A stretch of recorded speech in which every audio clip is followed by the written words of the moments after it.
Alright, what's good YouTube? It's your boy Rock Tactical here. Today I'm doing a video on how to install this 3.5 inch short micro buffer. Cause I be seeing a lot of people say they should be failing, but I tried one already, I know it don't work. And I probably know the reason why your shit not working, but so today I'm gonna talk about this. It's no trigger I just put on here. And basically some of the upgrades I done to my AR pistol. So this how my shit look right now. So yeah, this how I look right now with the standard pistol buffer on there. And to be honest, I ain't got no problem with this like this. I really just want the short buffer to make it smaller, but like, if it is some problems with that, I'm just gonna put this back on here and put a brace on there. So I'm finna get to the video. I ain't even do that much talking. I'm finna go ahead and take this off, and I'm gonna show y'all how to install that. I'll be right back. So when it goes to what you would need to take this off and put that on, you're gonna need you one of these. I got this about $6 on Amazon. Work flawlessly. Hell, you gonna take, clip off the gun. Make sure it's clear. All right, gun is clear. Now, finna break it down, take the back off. All right, now when you taking this off, you wanna be careful that the spring right here don't fly out. Just loosen it up, loosen it up. All right, once you get that all the way loosened up, this cool, that spring will go nowhere right now. Now, what you need to worry about is this buffer, the spring that hold the buffer. So let me take that off real quick. So yeah, like I said, you don't need the buffer tool in there.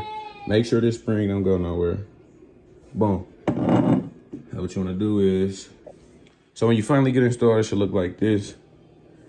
It should be no plunger in there to hold the buffer back, because you don't need that. This is like, this goes inside your bolt. So, boom. And you finish putting this bitch together, I'm gonna be right back. Boom, you get it on. Then this piece right here, you put this spring like this on here. Oops. Put the spring on there like that. Then this go inside the spring. And it goes in like that. But here's the crazy part, right?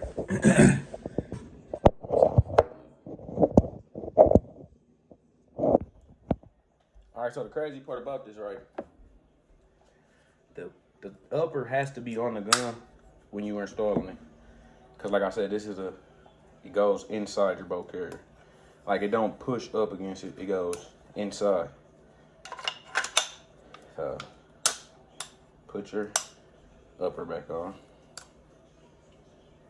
Yep, so new pins, boom. Put your upper back on just like that.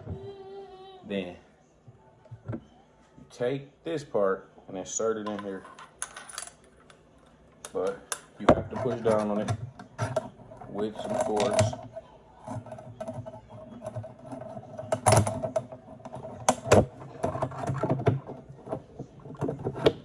And then twist, twist, twist, twist, twist.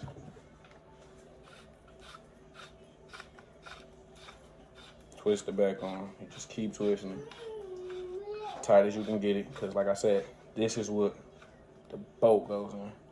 Once you do that, rack it back. Bolt lock still works. Oh yeah, that's how simple it is. And like, for the people who says like this doesn't work, like I said, my partner has one. I've shot it. I help him put this together. Like I did the research. Me, type person. Like yeah, I'm the type of person, I'm gonna do research on anything before I buy it. So I'm gonna do a video testing this for y'all too. I'm not just gonna install it like other people do and then just make it for a show gun. I wanna make sure the bitch actually runs. Like, slime back better. It comes back better than when I had the pistol buffer on there, when I had this on there. But like I say, this fails, I'm just gonna put this back on here and I'm gonna get a brace like this. So, very simple. But, another thing. So say you're at the range and something happens with your gun where you get a failure to feed or something, and you got to break the gun down to take it out. So what you got to do is unscrew. You unscrew the back. Unscrew the back. But be careful because it will. Unscrew the back.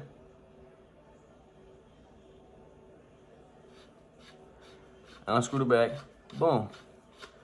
Once you unscrew the back, the spring's gonna come out, boom. Then you press the pins to take it out. So make sure you remember, take this part off before you try to take your upper off, because you don't want to damage the little spring that's inside of here. You don't want to mess anything up. That's it. Charges perfectly. This was only about 90 bucks. Looks amazing. Like, it looks better than I thought it was gonna look. So let's see how I do with chamber in one. Got an ATI 60 round mag.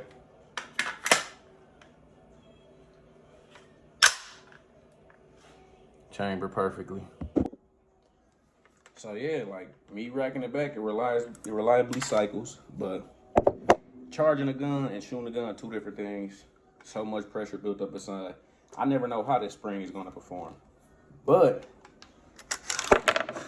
I can tell you I didn't buy it for no reason, so I'm definitely gonna give it a try. And who knows, if it do perform like great, like makes me wanna be like, okay, I'm gonna keep it on here. Loaded one, another one reliable. Like on my other one, on this buffer with the regular H1 buffer tool, but it gets stuck. It'll scratch the case. These look like pretty clean loads. Racks back so smooth. Locks back. Oh yeah, it's the micro AR 5.56 with a 60 rounder. Got a 60 round on her. The micro short buff tool. I mean, it really is little compared to this. Here's it compared to this. Like, I don't know if you can see, but it's like this whole. It's basically this is how big this is. 3.5 inches. This foam pad. So basically, I got this foam pad on the back. Oh yeah, I'm gonna have more content shooting it. But remember, when you're installing this, you don't need this. You don't need that. You don't need this. This is just gonna get caught up in your springs, and it's gonna shoot one bullet and cycle horribly. So remember, no buffer tube D10. You don't need this. Throw this away. Do what I just did. Throw it. Goes in by itself, because this is a. Just remember, you don't need no buffer tube insert. Just this. It goes up against the bolt with the little black thing, and it pushes it back and forth. That's all you need. You don't need no buffer tube insert. So yeah, it's the micro build, 5-inch with 3.5-inch buffer. I'm gonna go shoot her tomorrow, and I'm gonna do a video on that for you guys. Boom. Now, 7.62 AR pistol. 7.62. Got the mag pull. Rail covers on the side. Got a mag pull for a grip, 30 round. Got the FDE KK Shockwave blade. Cheap red dot. Cheap blue red dot. Cause I think I'm gonna get I don't know what type, cause I wanna put like this. I wanna put like a magnifier red dot combo, but I don't know which one to put. But I also got that, yeah. I also got the weapon is clear. All my guns are clear in the house. I have a chop. Just me. I leave one up top of my Glock because I leave it in the holster high up where she's only 2. I know she ain't finna Tarzan and climb a wall. So that's the only gun I keep loaded because that's my everyday carry. Every time I leave up the house, I grab it. I ain't got time to keep. These, I don't carry them every day. Like, when I post stuff like this really to just draw views and to have fun at the range. Like, this is just a fireball thrower. My 5-inch is a fireball thrower. I'm not gonna be out here putting my life on the line with these. Now, don't get me wrong. I do carry them sometimes. So I do want them to get reliable. So if I do have to put my life on the line, there's no hiccups. You feel me? Like, it's gonna go. So with this, I added the PSA drop-in trigger. Cause like I got that PSA drop-in trigger in there with the light. I'm talking about. It's so easy to pull that and then a reset. Like, yeah, it's like, just listen. Compared to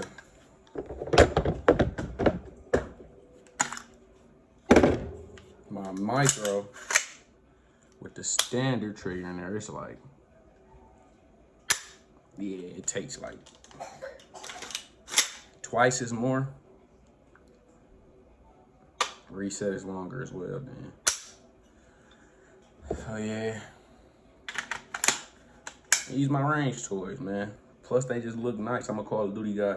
I like just have them laying around my house, looking just like this, not loaded. But I do charge the back just so I can put it on safety, so just in case, you feel me, something does. It's on safe and it's not loaded, so I know. Boom. And I know I don't keep one in the head of these guns because, like I say, they just range toys / content bringers.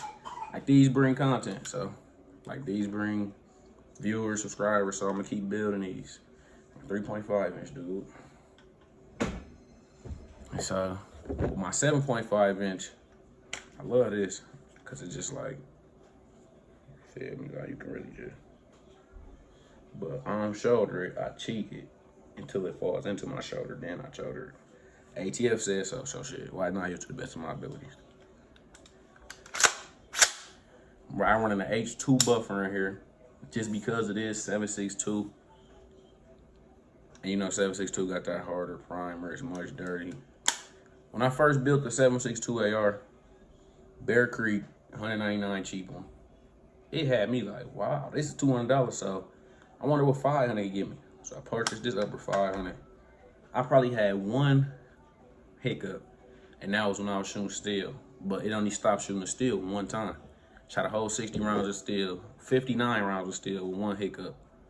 So I'm like, okay. So I kept steel, like I'm running steel, it can run. Then I started doing research and it's like, need an upgraded hammer spring. You need this, you need that. So I just got the trigger and the H2 buffer. Took her out to the range. All steel, flawlessly, all steel. That's my 7.62 build, 7.5 inches.